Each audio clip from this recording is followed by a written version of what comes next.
Very good. Thank you, Dahl. Just to give you some insight, for those of you that have never been acquainted with the International Marketing Committee, BBU a couple of years ago, Dahl wrote a grant, and it's called the Emerging Market Program. And he's been doing that for 2 or 3 years now. The program that I kind of oversee is called the MAP program, and we get about $35,000 a year from federal funds to do the international marketing. And so I'm just going to tell you a little bit about what we have done with the International Marketing Committee, the MAP funds, the last 2 years. I've concentrated pretty heavily on what we call the reverse trade missions, and concentrated mostly on Mexico, and I guess in 2011 I did bring 2 from Nicaragua to Houston. Since January 1, we have had 8 reverse trade missions, and this involves about I'd say 60 beefmaster breeders from Mexico that we have brought here to U.S. sales. The biggest concentration, I guess, was in Houston, where we had about 24 that I brought over on a reverse trade. And when I'm talking about reverse trade, I contact beefmaster breeders in Mexico that I think will be buying animals at these sales. And I've concentrated on sales that have 3 or more consigners at it. And so Houston was the big one. Those of you that were in Houston, you know, we had 3 sales in Houston. We had, I think there was about 70 plus breeders from 8 different states that had cattle there. So I concentrated real heavy on getting international beefmaster breeders to Houston. And since January 1, I just had to send in a 6-month report to USLGE this past week. And they was wanting to know how many cattle were sold in the U.S. and how much went to foreign markets. And the only knowledge that I had was the ones that I was involved with, which was 8 reverse trade missions, and there was over $460,000, no, excuse me, $2,200,000 and something of animals sold at these sales, and about $460,000 went into Mexico. So that's what we've accomplished so far the first 6 months of 2012. And then I'm going to talk a little bit about 2010. We went down to Nicaragua and started a project down there with the National Cattlemen Association and the university there in Managua, Nicaragua.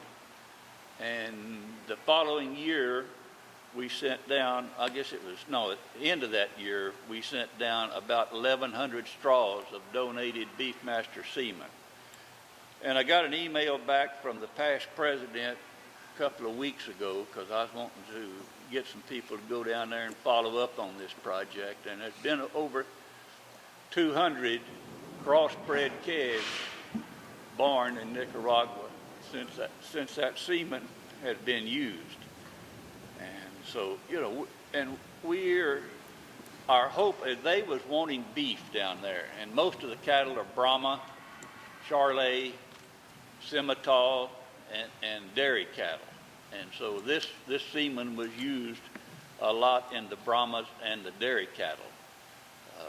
And hopefully, in the next few years, some of these guys will start wanting to upgrade and register their cattle. We have a program now with BBU where these international breeders can be a member of BBU and register their cattle through the Beefmaster Breeders Association for a very reasonable fee.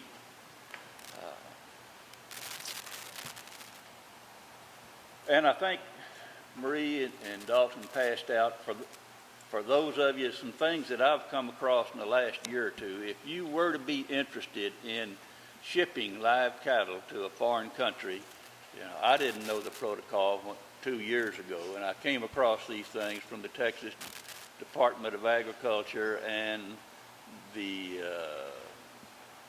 other one there that it's not Navasota. Where is that one up in East Texas that I passed out? What was the name of it? Madisonville. Those are two that are here in Texas, and then there's one in Florida that I had some information on. It's a pretty expensive operation. I think Gary and Lorenzo have had experience in shipping cattle to international markets. I have not, other than to Mexico. But in talking with the lady at Madisonville, it depends on how many she gets on a boatload. It could run from $500 to $1,200 per head. So, and I hope that they'll talk a little bit about their experience. But it's been my experience in the international market. It's a lot easier to sell semen and embryos in an international market because you can put those in a container and ship them air freight, and they're there, and it's not near as expensive. And some of the countries that we have kind of gotten established with is in Mexico is the big market for the people here in the Southwest. And then Panama, we've been down there for quite a few years. Guatemala is still a hard market. I've been down there a time or two, and there are few beef masters in Guatemala, but the Brahma Association is real strong, and they don't really want beef masters coming in down there. Colombia, I think we've got quite a few beef masters in Colombia. I think we have quite a few in Venezuela and Argentina. There are some in Costa Rica, and I think there's some in South Africa. You have some over there, don't you? And Thailand, Dahl Sanders started his project 2 years ago in Thailand. They have live calves on the ground now, and so the project looked like it's going real good over there. Bill and Kenneth was in Canada a couple of years ago, and they had a rancher that came to Houston and ended up buying 1 or 2 animals that I think they have in Canada now. Is there any other countries that you guys are aware of that we have beef masters? You mentioned South Africa? Yeah, that's the one that Gary has sent stuff to. There's a lot in Botswana and Namibia around southern Africa. Okay. Neighbors to South Africa. And that's, so I'll just ask Lorenzo or Gary, whichever one wants to talk about their experience in international market. I know they've had quite a bit of experience with live cattle and semen and embryos. Well, I don't really know. I'll talk about Panama. That's one I was at recently. They formed a Panamanian Beef Master Association, and they're kind of got a good core of people down there. Quite a few cattle there. In fact, they bought a lot of cattle at Houston last year or the year before. And anyway, they've got a good thing going. They're big. I went down to the fair at Asuero this year, which is sort of the biggest national fair. But next year at that show, it'll be the Fair of the Americas, the fair of all Central America, moves around each country. And so they'll have it all there, and they in Costa Rica are neighbors, and there's a Beef Master Association in each and cattle in each, and so they're going to focus on that as sort of the rollout for Central America, which is next year. So pretty exciting, and there's some good people involved, and there's some people with the money to get it going, make it happen. So that's Panama. Very good. To follow up on the Panama deal, Ron Ranley and I made the first trip ever into Panama, into the city of David. You fly into Panama City and you go into David. And we were there, this was in 2003. We were there over 4 hours before we found anybody that could speak English. And I just couldn't believe that we made this whole big trip and we ain't even gonna be able to talk to anybody.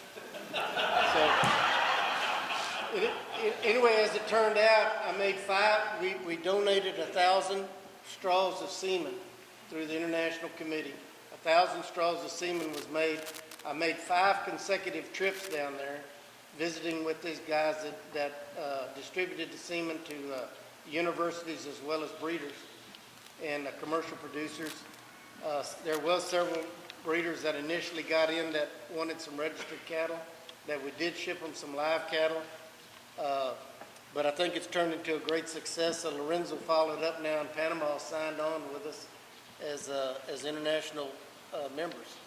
So it took a long time. They're very, very slow.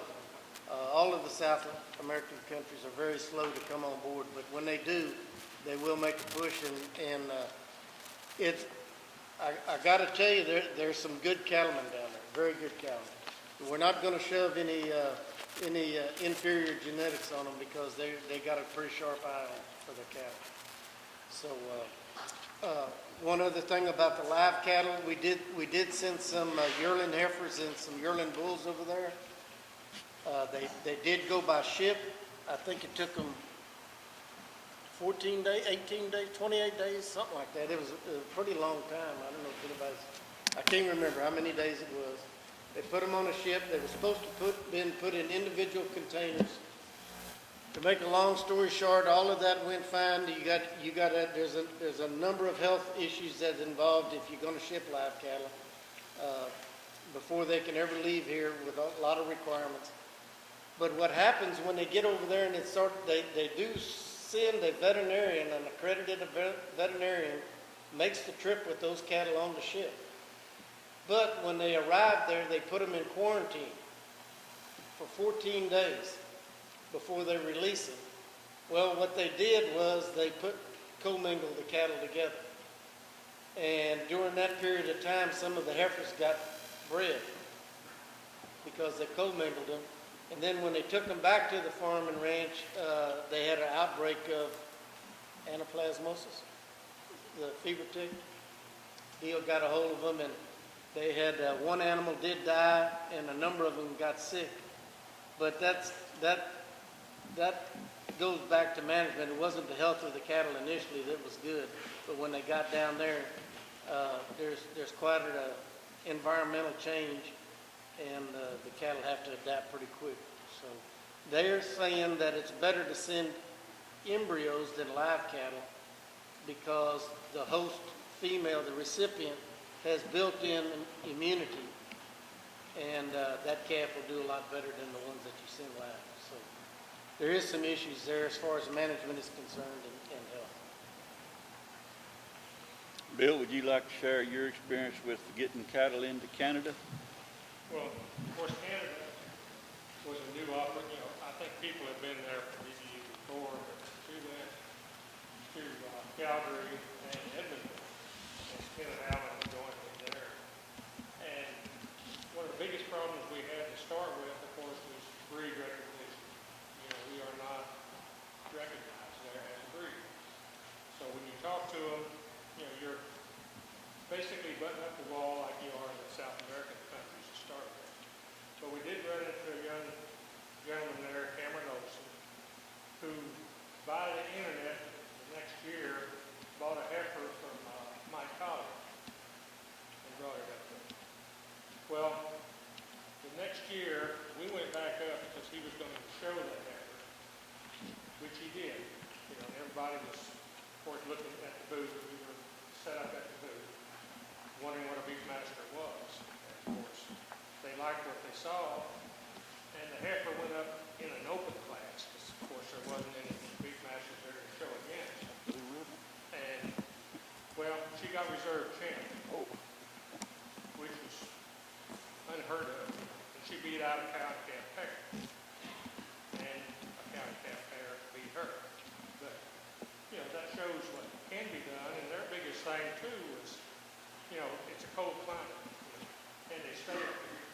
Well, of course, there's short hairs down here, but we have cattle in Colorado, Utah, different places, you know, where it is cold. So it's something we have to really work at to break them into it. But breed recognition, I think we talked, Alan has talked to Tommy Perkins, Dr. Perkins about it. But try to see if we can't get recognized there as a breed. But that was one of the biggest, shortfalls we had there. And, of course, the boy since then, he's, of all places, he's going to Texas A&M. We tried to talk him out of it. He went. That's smart kid. So, but anyway, it's a market. It needs to be worked. And until we get breed recognition there, it's going to be a tough one.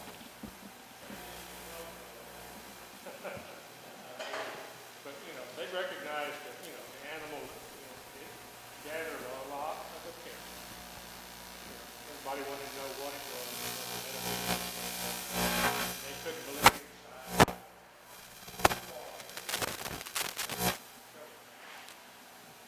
We didn't have a problem with language up there like they have down there. I remember my first trip, I didn't even know this gentleman right here. When we went to Brazil, he smiled about it. Went to Brazil. We had an interpreter come with us. He couldn't make it. He flew out on Continental. He flew out of one of the other airlines. Neither one of us knew each other. We got down to Brazil. He got there first, so he had a sign with my name on it, doing it like this, trying to find it. And it all worked out. We had the best time in the world trying to, speak to him down there. We even got a little book, translation book. And we had those ranchers just rolling on the ground trying to talk to them. It can be done. Dahl, would you give us a brief deal about the Thailand project? And All right, we got our initial grant, it was about $180,000 from USDA FAS office, which is Foreign Animal Service, something agriculture. Thailand has been identified as one of the top 10 emerging markets worldwide for beef. And there's a huge demand for quality beef. Now, if you go there and you try and eat some of the beef that they've got, it's the toughest beef. It's leather, and they just sit there and chew it and love it. We've had some reverse missions over here. We've worked with them on health protocols. There's still some health issues. We're part of it. There's a lot of politics involved in these areas, especially where the Brahma people have become entrenched. There was the Brahmas were sent over to American Brahma was sent over to Thailand when Perry was the agriculture commissioner. There was plane loads of Brahma cattle sent over, and their mortality rate went from like 40% down to like 10%. Like about every other calf would die on these native cattle. And they tried various European, they tried Angus, they tried Charolais. Charolais is good here. They've done well with Charolais. But what we've proven, they did some research, the Thais did some research and said they thought the beef master was the way to go worldwide. And out of all the breeds, if they could bring beef masters over, it would solve all of their problems. And I think we've proven that. We were over in March. Now we sent over 1,000 free straws, donated straws, and another 2,000 commercial straws that we were selling at cost to get some cattle on the ground. Most of those were used on native cattle, on some Brangus cattle, and some Charolais cross cattle. We went over and looked at a bunch of the calves in March, and they're fantastic. It shows what crossbreeding using Beefmaster bulls on just anything will produce. And they're top quality animals. The people over there are so excited about it. They've had no birth weight problems, no calving problems. They've had some low birth weights. We've been careful about the bulls that we sent over. They had some initial requirements that they didn't want about color. They preferred red. They didn't want a white face because superstitions. A ghost lived in a cow with a white face. We got past most of that. We're still dealing with some of the problems. Now there's two associations, Beefmaster associations in Thailand. One is more interested in crossbreeding, using the animals and improving their beef quality there. And we've got calves born in all regions. Every province of Thailand has now got calves on the ground, Beefmaster calves on the ground. People go around with their telephones. Everybody's got a telephone over there, and they go around with pictures of their Beefmaster cross. They love them. They want more semen. We're trying to get another shipment sent over.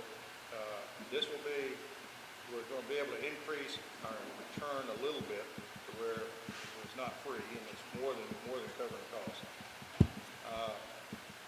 The first Beefmaster calves were registered.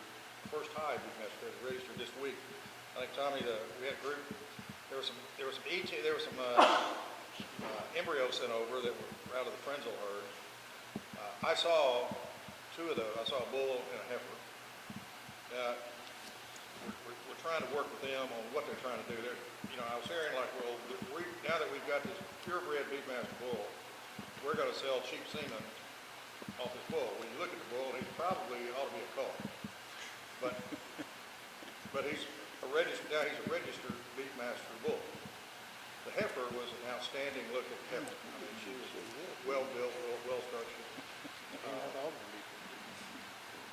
I doubt if that bull would participate in your program.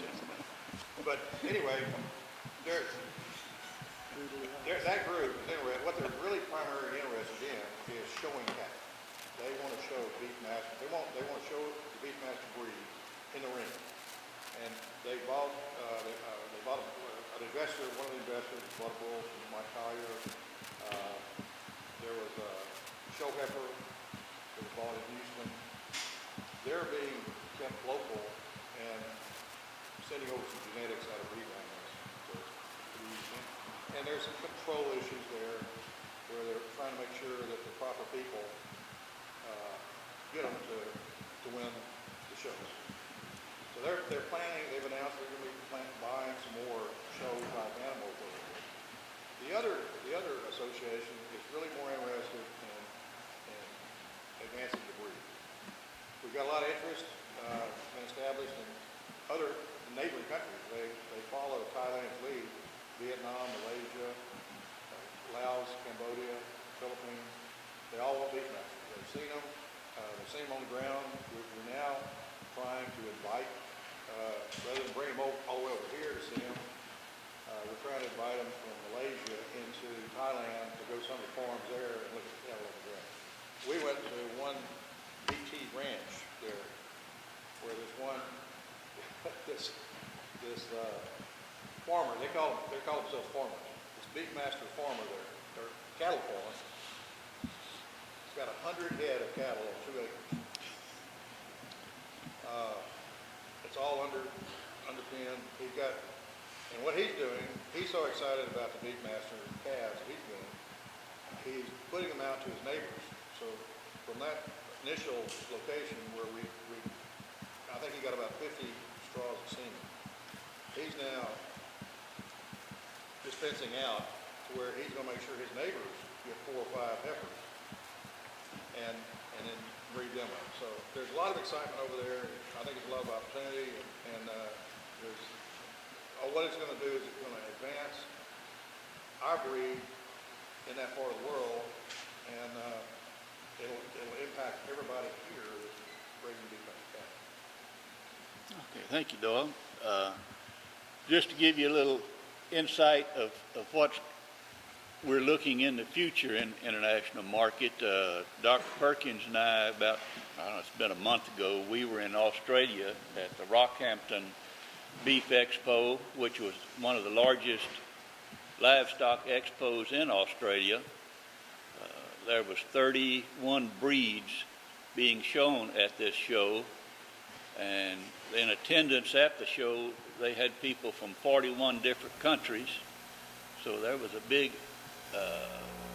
group of people. I think they said there was 20,000 people came through the show that first Monday.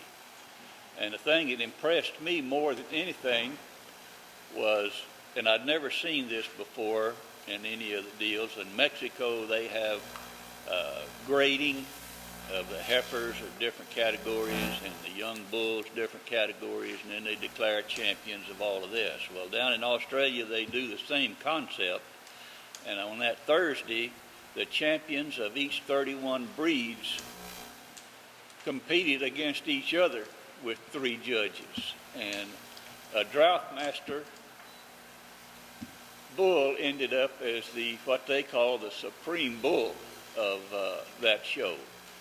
And Dr. Perkins came back very enthused about getting them involved with our Beefmaster cattle. This is a magazine that they had down there that they look very much like Beefmasters. They are a half Brahma, half Shorthorn, and I don't know what the other, a native dairy breed, he said. But they have conformation problems like we have conformation problems with underlines. And with a half Brahma, they have the sloping tail on some of these bulls and females, and they're very interested in improving in those qualities. So we came back very excited about getting semen and embryos to Australia in the very near future, and possibly getting some of this Droughmaster semen over here to use on some of our Beefmaster cattle to help us in some areas that we think may benefit some of our breeders. So we'll know more about the success of this in about 2 years probably. It'll take that long to really get stuff going, but they were very interested in possibly using Beefmaster semen in Australia. And of course, if and when Dr. Perkins can get this set up, the guys that have collected semen, each country has different requirements of getting semen shipped into their country, and so bulls have to be tested for all of these things, and before the semen can be shipped. So that's something to look forward to in the near future. If any of you are interested in seeing what a Droughmaster looks like, you're welcome after this to come up and look at this magazine. But we were very impressed with the cattle that we saw down there. And to me, it would be great if we can get some of that semen up here and get it into some of our herds. So that pretty well summarizes what we've been doing in the international market. I think since inception of the International Committee, which happened probably 12, 13 years ago, we've come a long way in the international marketing. Before that, I think it was just in Mexico, and I think there may have been some in some of the other South American countries, but as you can see, with dog getting started in the Southeast Asia area, and the U.S. Department of Agriculture gets a lot of requests from Russia, China, but a lot of that, again, is in cold climates in which they're looking for cattle. There's even requests in India and Arabia for cattle in those places because those populations are wanting protein, and that's the only way they can really get it is through meat. So, there's a lot of countries out there that we still need to explore. Okay, we'll open it up for any questions if you have any of these guys. Good.